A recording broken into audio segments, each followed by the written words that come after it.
Adrian Trimboli, welcome to the podcast, mate. Thank you, sir. Lovely to be here. No, thank you. I'm super excited to talk to the listeners with you. You and I have had a couple of catch ups. Our first catch up, we walked around how like what was my typical walking spot turned into be like your old or like a year old walking spot, which we walked around together, which I loved. And then ever since we've been like going out for dinners and catching up and everything, mate. So yeah, I'm super excited to talk to the listeners and I'll talk to you and share your story with the listeners. But how's things been? Very good. Very good. Just off air, I said it's been a challenging week, but an awesome day. Yeah, one Um, thing I really love about you is like how open you are with everything. Like you like occasionally you do like a Facebook post or a Facebook video or whatever, and like you're so open about where you're at and how you're feeling and all that sort of stuff. Where does that stem from? Is it just like it's just good to be like transparent with everyone? yeah, it's funny. I caught up with a buyer's agent today, someone starting out their journey, and she was looking at me and thinking, oh, you're there. You've got 10 staff members and you're doing it. And I said, don't get it twisted. I would sometimes, a lot of the times, I'd rather be exactly where you are, starting out by yourself. Because there's so many challenges with this stuff, and it's all bullshit that you know I've got it all worked out. I'm not even close. I'm not even remotely close to getting it all worked out. Sure, we've done okay with business, but it's stressful. I don't know where it comes from. I don't know where it comes from. Um, it's humility, and it's being just very, very raw and very, very honest. But I don't know where it comes from, if I'm being honest with you. I journal a lot, maybe there. Nah, it's good. I like it. It's I think people resonate a whole lot with it as well because everyone has their own like daily struggles and like not that you post something every day that's a daily struggle, but like you're just real about it and real about what's going on in the time in the moment. So yeah, it's super good, man. And I think it helps everyone else who like doesn't express that and like pretends everything's all good just because that's such a typical thing that we all do is pretend everything's great and like yeah, life's great and um just being open and honest and everyone's like, yeah, today was tough or this week was tough, but like had a good day today or whatever it is. So no, it's awesome. Keep it up. I love it. Thank you, Um, bro. onto the actual property side of things. So tell us a little bit about your personal journey because I've been fortunate enough to hear a bit about your story and your journey into getting into your first property and like sort of where you are today. But Mhm. what got you in at the start and what's kept you going and how's that journey looked? My beautiful mother, my beautiful mother, had the intelligent idea of telling my brother and I, who we were just gearing up before schoolies at 18 years old, and said, boys, you should use your money that you've saved up over high school and go buy a property. We all bought that property together, and that was my first ever property. Now, that was also, I love my mother, the worst performing property of my entire portfolio. So we recently just sold that property 10 years later, and it grew by $10,000 in 10 years. So a great little property in Brunswick, Melbourne. But that was my first property. And since then, I've made so many mistakes. And obviously some really, you know, awesome decisions as well. So now, I sit with a really healthy portfolio, 6 properties, just about to buy a few more, but it's the mistakes, which is, yeah, I'm sure we'll touch on it. It's kind of led me to going down this route.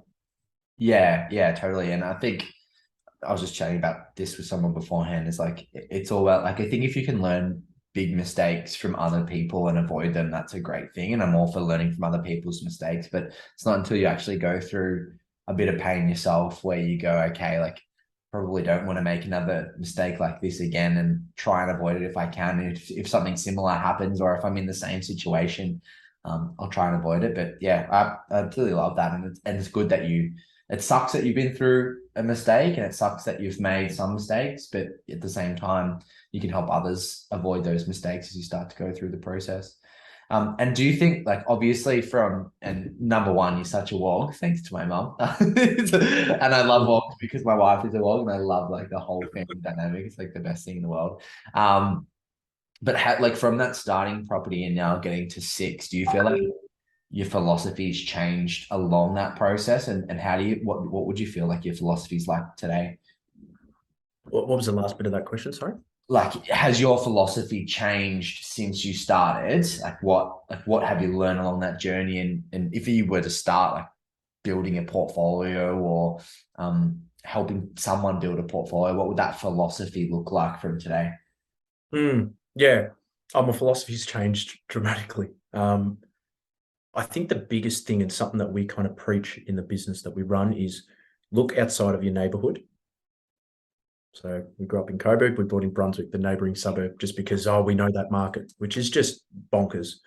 Um, Treat it like a business and not take out the egotistical thing of I bought a property, just to say I bought a property. And then probably the last thing is like, don't listen to people. I mean, and this is kind of can go to life, but more so in property. Don't listen to someone who's got one or two properties if you don't want to have one or two properties. My entire life, I've always wanted 10, 15, 20 properties, but I've been listening to people who either don't have properties or bought properties in the 60s. So, yeah, I mean, my philosophy, obviously, we've got a very specific philosophy now, but those are kind of the things that I would have told myself. I wish I told myself starting out, and that's kind of what I do tell myself and what I kind of live by now. Yeah, that's great, mate. And I'm sure you've learned so much on the journey. If you did have that opportunity to go back to your younger self, what would it be? It's just buy outside of your backyard, because it's something that a lot of people have got to get stuck into. They sort of know the area, and as you say, like, want to buy a property for the sake of buying a property. Everyone talks about property. It's a barbecue conversation. As Australians, we're absolutely obsessed with property, and you're right. It's kind of like, I just want to buy for the sake of buying, but not all property performs the same. So if you had that opportunity to go back and tell yourself something when you first started, what would it be? It's probably going to sound biased, but I wished I used a professional to assist me when I was 18 years old.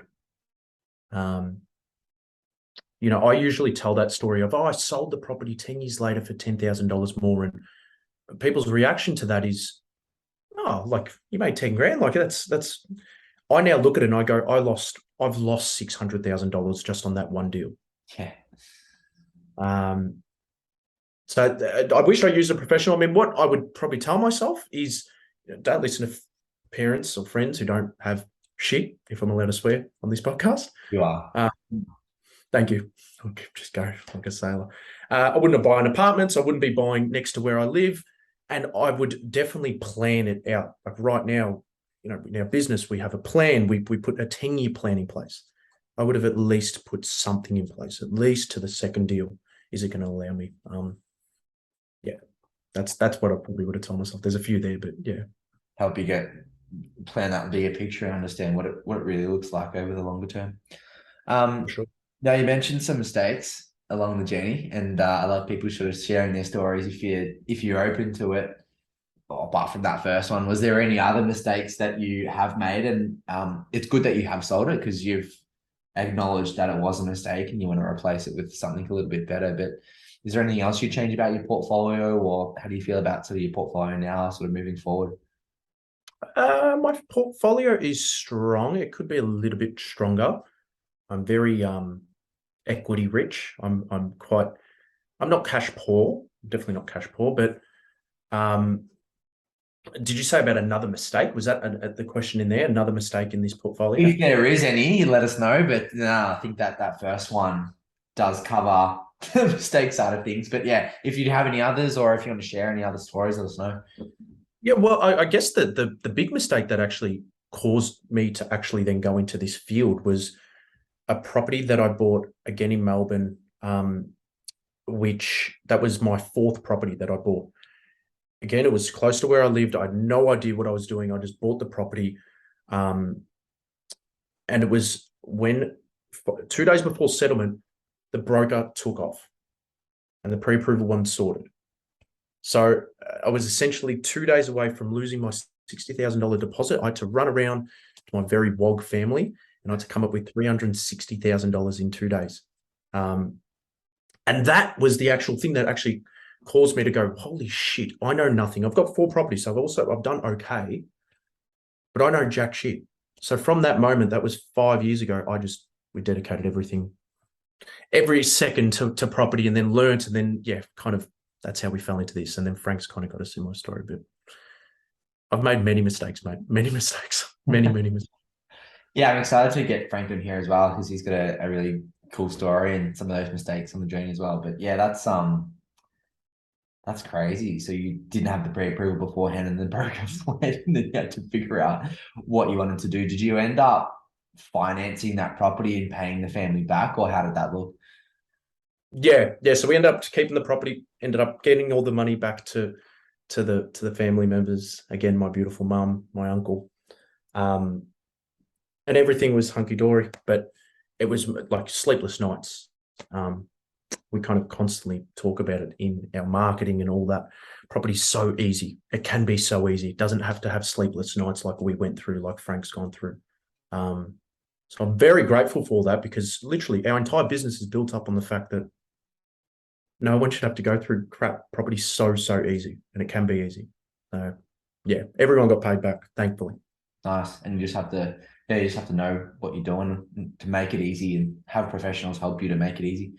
I think so, yeah. So tell me about, so we're at, you've accumulated a portfolio. By the way, getting to 4 properties and like still learning the ropes is so good, and understanding that you need to still learn the ropes is so good because like it helps you on that journey. But now we're at 6 and you've started the business, or started the business before 6 maybe. But tell me a little bit about how that all came to fruition. So obviously you and Frank have got, and for the listeners, Frank is Adrian's business partner. So and also best friend, and has always been sort of best friend. I don't know if they're like your best friend, but like they're very close. So and they're both really great guys that have really good stories. But tell me a little bit about that journey of coming together. How did the business come to fruition? What made you guys want to step out and start the business? What does all that time period look like? Yeah, so it was now about 2.5 years ago. Frank unfortunately did lose money, so he wasn't as lucky as I. He actually lost money, and his story is probably a bit more interesting, probably a bit more aligned to why we actually started the business, because he went through a buyer's agent. He bought the flashy off the plan property.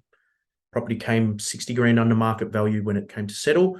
And he had the decision. He had the decision to lose 50 grand or lose 60 grand of his deposit, or come up with another 60 grand to secure the property. He had to come up with it. So that from there, again, that was 4 years ago, longer, kind of the same time that it happened to me when I almost lost that 60 grand.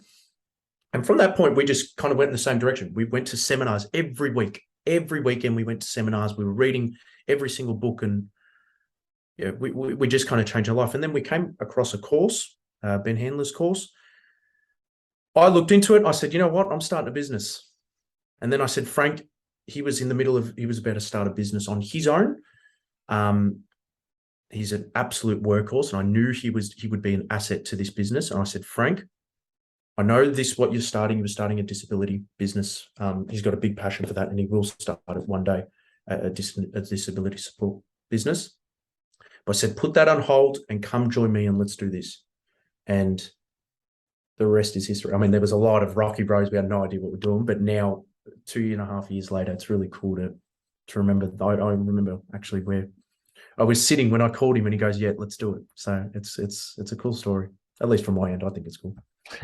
Nah, it's definitely awesome, and I've had the opportunity to sit down with you both and go through that story, which is awesome. And I love his passion for the disability space, and like, yeah, his story is like super heartfelt and emotional. So I do hope to see him start that business one day and pursue that passion as well. But I love that you've both come together through your background, through your pain, through that journey of going to seminars and reading books and doing all your learnings to really get where you are. So it's awesome, mate. It's such a good story to hear. Now there's 101 of them out there, and everyone's got their sort of their favorite one. But if you had one favorite property one-liner, what would it be? One favorite one-liner. I'll give you one for right now that I use all the time, and then I'll actually give you my favorite one. Okay. I'll do two for the price of one. Um, Right now, and this is what I'm saying constantly every single day, be greedy when others are fearful and be fearful when others are greedy. Now, I know that's a Warren Buffett quote, or stocks quote, but I think that's really, really true right now. So many people are scared who have no property or one property or who haven't seen a property cycle or who haven't done the research. They're really, really fearful right now. And I constantly am saying that. But my actual favorite one is buy property when you can afford to. Like I said, I'm just about to buy 2 properties now, regardless of what's happening with interest rates. I can afford to do that. I can afford repayments.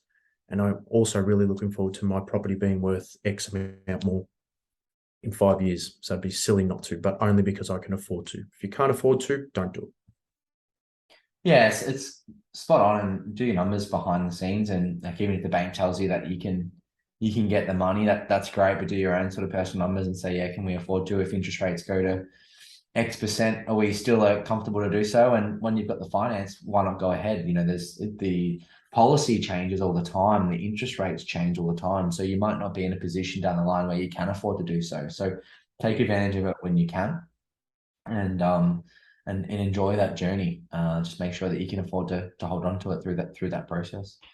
So mate, it's been unreal as always. Thanks for coming on and sharing a bit of your story and your journey and mistakes. It's not easy for everyone to, first of all, admit their mistakes, and number two, recite their mistakes and help other people learn from it. So I really appreciate you doing so, and yeah, keen to get Frank on and hear his story and how it's been. But it's always a pleasure catching up, and I'll talk to you soon.